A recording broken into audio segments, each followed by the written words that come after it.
যে কথাটা বলে যে আমার আমার বেকুবরাকে বলে দাও ওর জীবনে কোনো জিনিস নয়, যত আমার আমার বলছে সব বেকার। ওদেরকে বলে দাও যে শুধু ওর জীবনে তিনটা জিনিস, ওর মগজ ধুলাই করে দাও, জীবনে ওর তিনটা জিনিস, তারপরে সব বেকার। বলে কি? নবী আমার বলছেন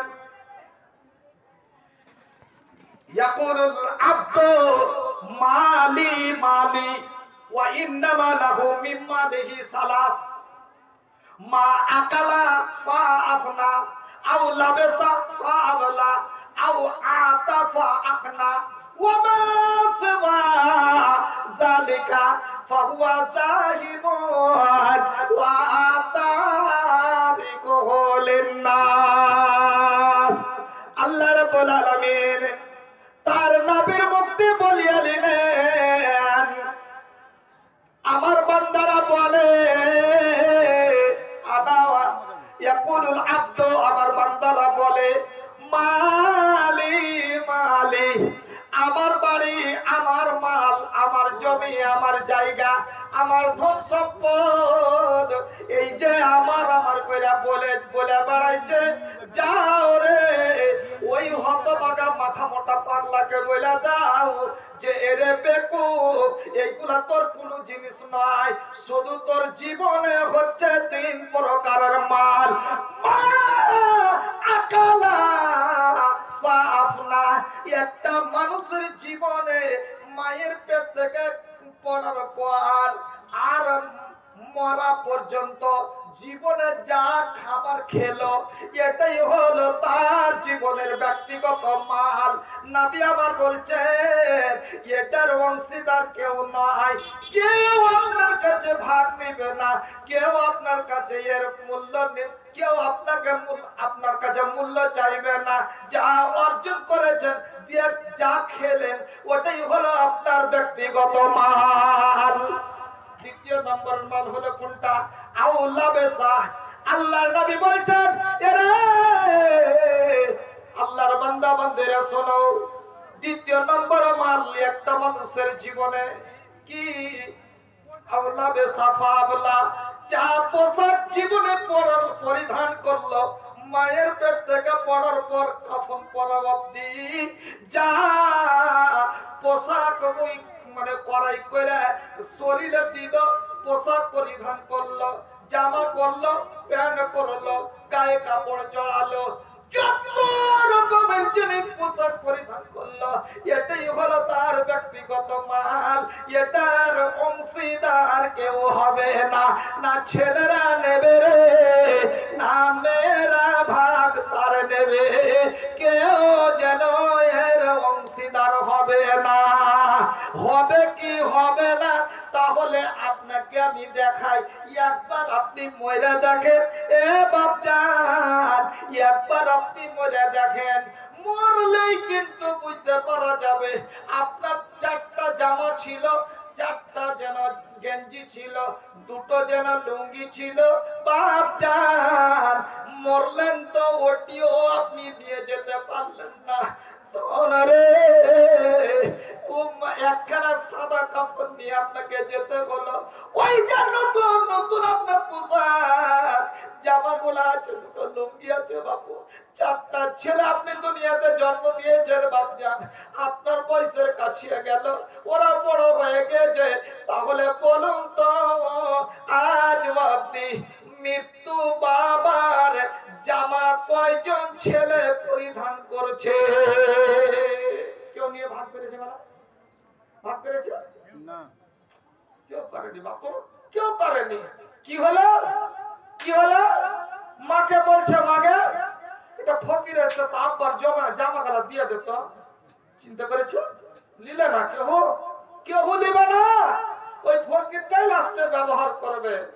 তৃতীয় নম্বর আল্লাহর নবী বলছে আও আতা ফাকনা, একটা মানুষকে আল্লাহ জমি দিয়েছে, জায়গা দিয়েছে, গাড়ি করে নিল, বাড়ি করে নিয়েছে, সুস্থ আল্লাহ রেখেছিলেন, টাকা পয়সা ধন মাল কামাবার আল্লাহ ব্যবস্থা দিয়েছিলেন, অনেক জমি জায়গা আল্লাহ আমাকে দিয়েছে, অনেক ছিল, সেখান থেকে সব কিছু করেছে।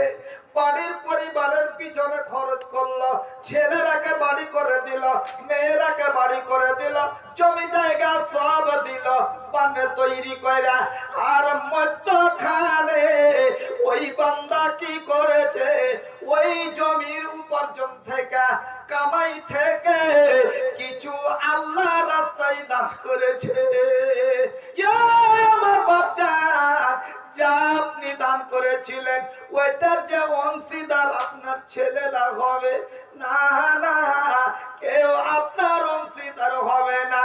আজ যদি আপনি 10,000 টাকা নিয়ে দেন, সকালে যে আপনার বেটারা পয়সা আপনার কাছে হিসাব চাইবে, কেন তুই 10,000 দিলি, কেন 5,000 দিলি? কোন বেটা আজ অব্দি জন্ম হয়নি দান করতে গেলে যে বেটারা হিসাব নিবে, এটা আজ অব্দি তার কিয়ামত অব্দি ছেলে এরকম জন্ম হবে না। সুবহানাল্লাহ। তাহলে বন্ধুরে, আপনি গাড়ি করেছেন, বাড়ি করেছেন, জমি করেছেন, জায়গা করেছেন, আর আমার বলছেন খবরদার বলিয়েন না। বন্ধু আমার, শুধু এই 3টা মাল হচ্ছে আপনার ব্যক্তিগত মাল। তারপরে নবী বলছেন ওয়ামা সাওয়া যালিকা ফাহুয়া যাহিবুন ওয়া তারিকুহু লিন-নাস।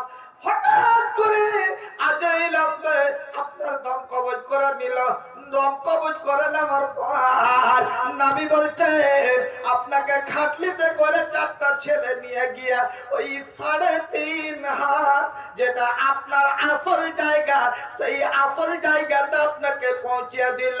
করেছিলেন গাড়ি, করেছিলেন বাড়ি, করেছিলেন জমি, করেছিলেন জায়গা, সব কিছু করেছিলেন বাপুরে, সব পড়ে থেকে গেল। আপনাকে কবরে রেখে দিয়ে আসার পর 4টা ছেলে মেয়ে মডেল সর্দার খতিবকে ডেকে নিয়ে এক অপরে সবাই বন্টন করে নিল। বাপু আপনি বলেন আমার করে আপনার কি লাভ হলো? এত বখিরি কোন আপনি করলেন যে নিজের লেগেও আপনি আল্লাহর রাস্তায় দিতে পারলেন না, নিজের লেগেও আপনি আল্লাহর রাস্তায় জমা করতে পারলেন না। এত বখিরাপনা করলেন, সব ছেলেরা খাবে লুটে পেটে, আর কবরে আপনাকে শাস্তি দিতে হবে। খালি হাতে খবরদার যায়েন না, আপনার ঘর আপনাকে নিজেই নিতে হবে।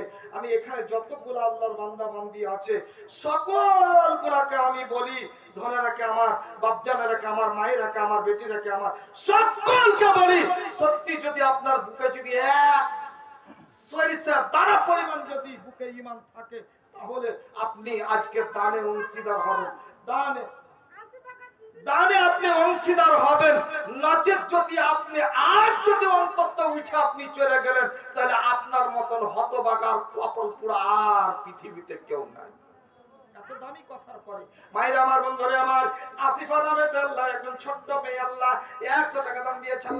আল্লাহ তার দানকে তুমি সদরে গ্রহণ করে নাও, মনের উদ্দেশ্য পূরণ করে দাও, সামনে বরকত দাও, হাতের কামাই তাহলে তুমি বরকত দাও, চল হাতে ফেরত বরকত দাও। আমিন সুম্মা আমিন। কুদ্দুসের মাথায় আল্লাহ যেন কয়না দিয়েছিল 500 টাকা, এরপর আমির কুদ্দুসের মাথায় আল্লাহ 2টা কয়না হাতের পরে দিয়েছিল, আর 500 টাকা দান দিয়েছিল। আল্লাহ জানিয়াতে যে উদ্দেশ্যে দান করেছিল, আল্লাহ গো, আল্লাহ তার দানকে তুমি সদরে গ্রহণ করে নিও, আল্লাহ তার মনের উদ্দেশ্য পূরণ করে দিও, ব্যবসাবাদ বরকত দিও, হাতের কামাইতে বরকত দিও, চলত ফিরতে বরকত দিও। আমিন আমিন সুম্মা আমিন। আচ্ছা বাপজা,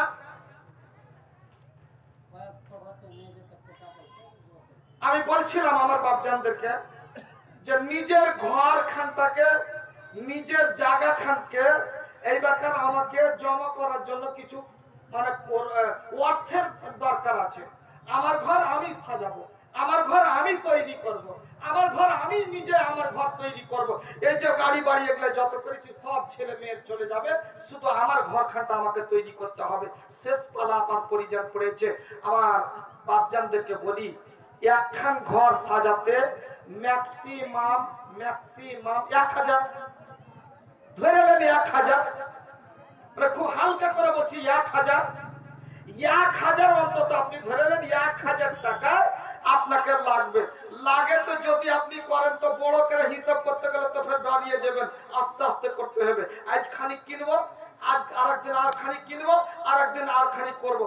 কারণ বাপের ছেলের ঘর তৈরি করতে, নাম কামাতে, ওইটাতে কিন্তু আপনাকে আমাকে ব্যথা লাগবে না, কিন্তু নিজের ঘরখানের যেন আপনাকে ব্যথা লেগে যাবে। এখনো যদি হক কথা বলি তো আপনি চমকে যাবেন।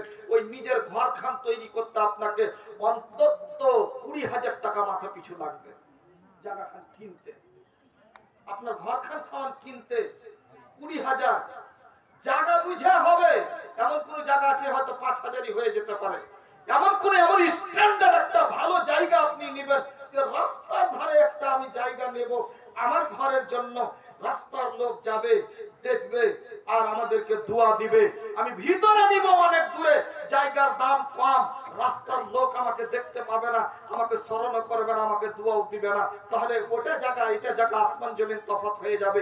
যার কারণে আপনাকে বলছি একটাই জিনিস, আপনি 2,000 টাকা তো পেতে পারেন আপনার জায়গা খালি, একটা ওটাই জায়গা ফের আপনি 20,000 টাকা দিলেও আপনার মানে হবে না। তো বাপজান আপনাকে আমি শুধু একটা কথা বলি, দফায় দফায় 1,000 করে 1,000 টাকা করে আমার বাপজানদেরকে আমি বলি 1,000 টাকা করে। এমন কোন আল্লাহর বান্দা আছেন নিজেকে আপনাকে ধরে বেঁধে আমি আপনাকে দিতে পারবো না বাপ, কারণ আপনি যে বাড়িখান করেছিলেন আপনার ছেলে মেয়ের জন্য বাড়িখান করেছেন, তো আপনি কি আমার কাছে পরামর্শ নিয়েছেন? নেননি।